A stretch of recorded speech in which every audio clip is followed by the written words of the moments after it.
Alright, it is Saturday, March 11th, and racing season is closing in, and I haven't had a lot done. Now today, I have gotten some work done. I have been file fitting my rings. All of the cylinders that are completed are on the pistons, which are all cleaned up and kept in here where no dirt can get on them and they won't get banged around. I have one more left. I'm just going to show you how I file my rings. Now I did a video on this for this exact same engine, which I freshened up in 2017, and I haven't made a video in a while, so this will be something good to make a video with. So I got one more. That 2-inch 201 is a measurement for my bearing clearance. I might discuss that later, maybe in this video, maybe not.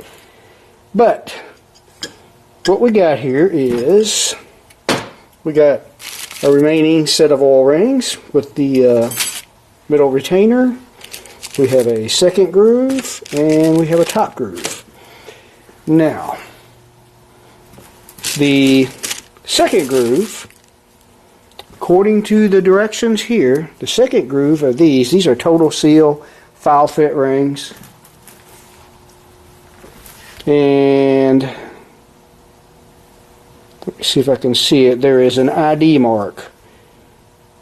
If you can see it right where my thumb is, there's an ID mark. That faces the top. And there's a chamfer on the opposite side. On the second groove, the ID mark faces the top and the chamfer faces the bottom of the cylinder or piston. Now your top ring is kind of the opposite. This one doesn't have an ID mark. It's got a laser printed number right there, and the chamfer is up top. That, according to these directions, that chamfer and that laser print, if ring has a dot or laser mark, install that side up. Unmarked rings with inner bevel are installed bevel side up. So your second ring, bevel side down. Top ring, bevel side up. Now, they also, with these file fit rings, they give you a chart. Now, for your oil ring, it says a minimum of 15 thousandths, and they are usually already that and then some, so you don't file those. Now, they give you a formula for all different applications. Street, strip, and circle, which would be me, would be bore times 4.5 thousandths. So I have a 4-inch 420 bore.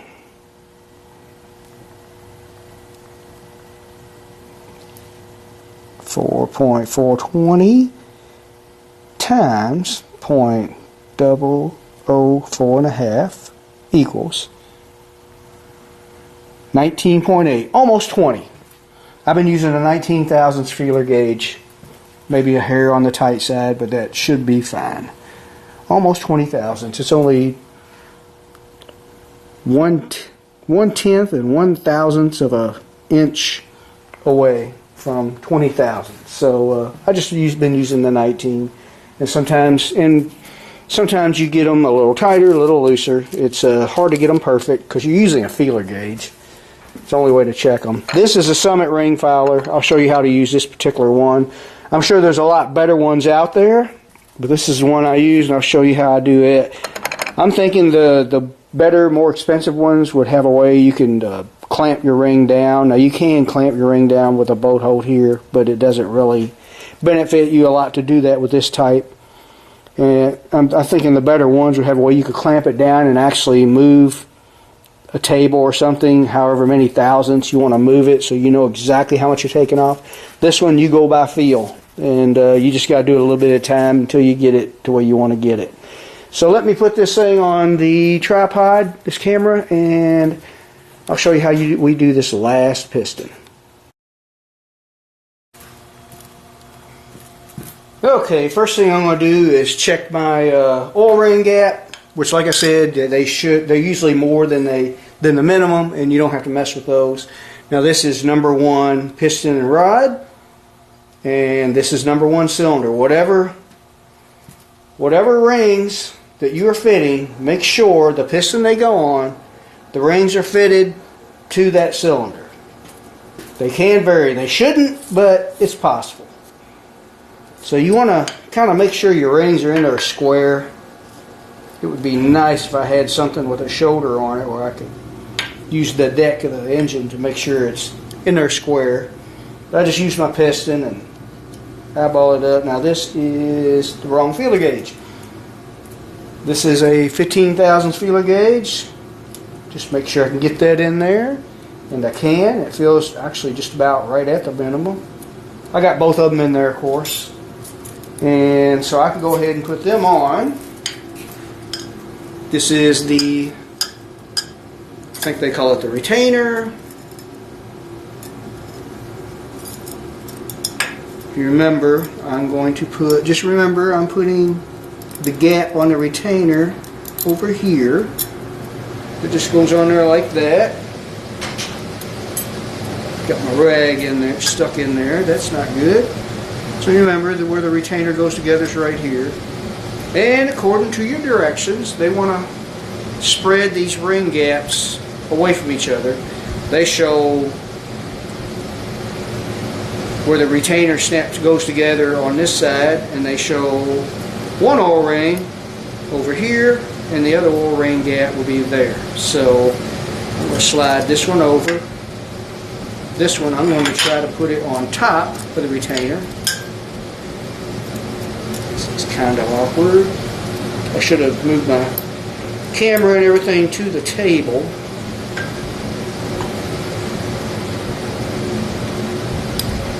That would have made this a lot easier than doing it on this uneven surface. My piston's kind of moving around. Goofy rags in there. There we go. I'm going to move that ring gap without spinning my retainer. Move that ring gap right to about there. And now we're going to go over through the top.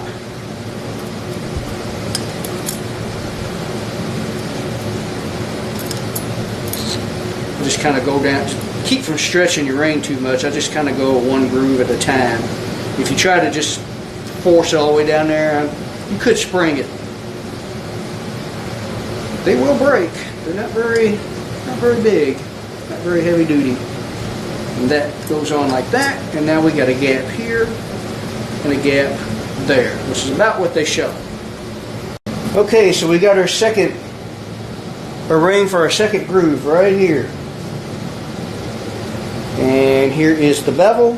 Here's the ID mark. Now, before I go to filing on it, we're going to see where it's at. I've had some of them be almost a 19 thousandths gap, and others almost had no gap. So always check them. Don't assume just because the last one had a certain gap that your next one is going to be just like it. Now that one showing almost no gap. There's no way I can get that in there. So we got to go to our ring filer. Okay, since this one had almost no gap, I'm going to give it about 5 cranks on each end of the ring. You just lay it down here like this. I don't clamp it down. I just don't think that does me any good because I don't really have a way of measuring how much I'm taking off. We're going by feel, and you just do it a little bit at a time, and you just learn by experience and practice how hard to push it and how many times you crank it. And basically you're just getting as close as you can. So since this one had almost no gap, I'm just going to go 5 times with a little bit of pressure. And I'm going to go on each side.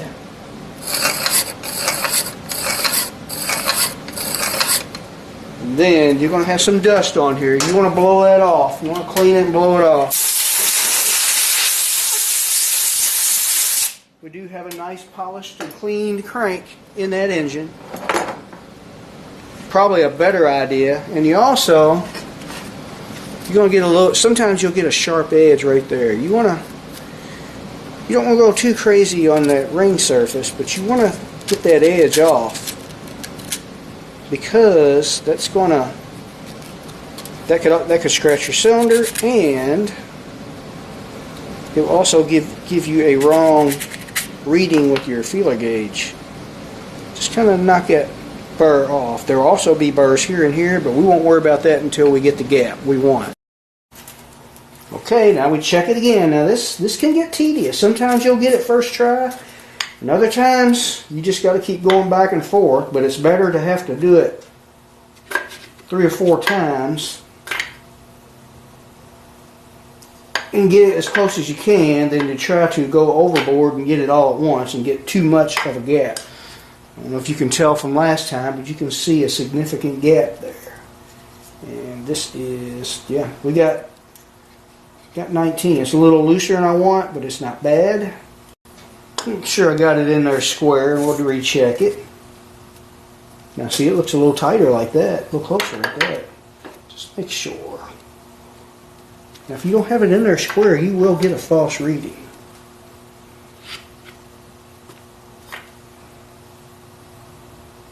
You know what, that looks a little tighter. I bet you it is.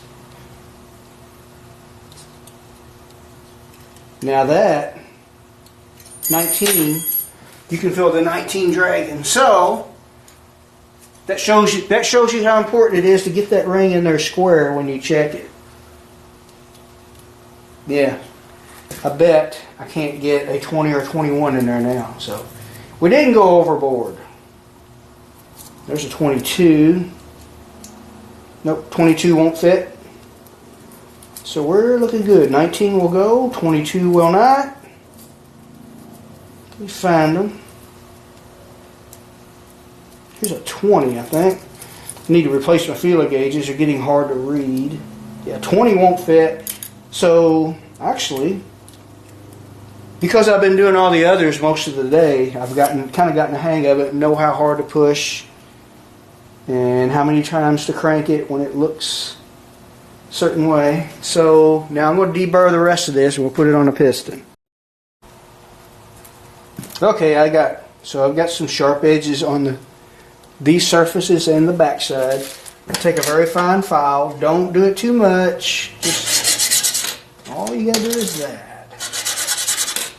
And those sharp edges are gone. And we don't have any sharp edges there on these surfaces. And we'll take some emery cloth. Here's some, it's just 150 grit. And I'm going to just knock those sharp edges off. And now we're going to wash it off.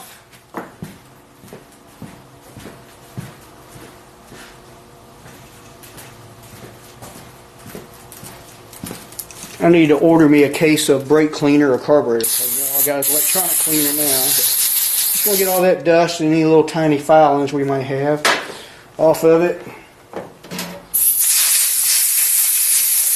Blow it off. Put it on the piston. Okay. I'll make it easier on myself. Put this ring on. Just stick it down in the piston hole. We got oil rings that'll keep it from falling all the way through now. And I turn my crank journal as far away from it as I can. Without the rings compressed, it can't go past that cylinder, so don't want to bang stuff around too much. And this is the second ring, bevel down, ID mark up. And let's see, I got an oil ring gap here, and I think the other one is over there. So I'm going to put this ring gap over on this side. Be careful, don't get in a hurry, and don't fight it, because they will break. Now, I'm going to repeat that process with the top ring.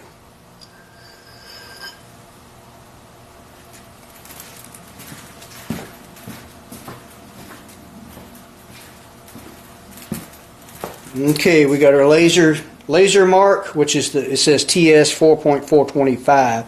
Actually, it's a 420 bore, but the closest rings you get to is 425. I guess it's close enough because that's what I've used before, and that's all you can get. We'll stick that in there. Slide that up. Like I said before, get it in there square. And there we go. Now that one looks really tight. I know my 19, I know my 15 won't even go in that. So we're going to give that one 4 cranks on the ring fowler, hopefully with the same amount of pressure. Okay, now when you're first starting out doing this and you're not sure how hard to push or how many times to turn it, just do it once or twice and see how much of a difference you made. Put your ring on, see how small of a gap it's got originally, and just don't go overboard, and do it a little bit of time, and you'll learn about how much pressure to give it and how many times to turn it to remove whatever amount. It just takes practice.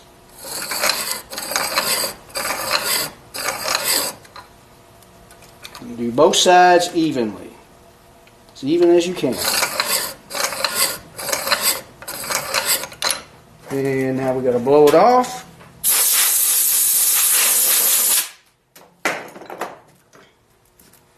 Feeling for a sharp it. For some reason the tops don't burr up like the second groove. I don't feel anything with my fingernail there. So let's check it. Okay, for some reason on that time I only had like 13 thousandths, so let's just do 2 per side here.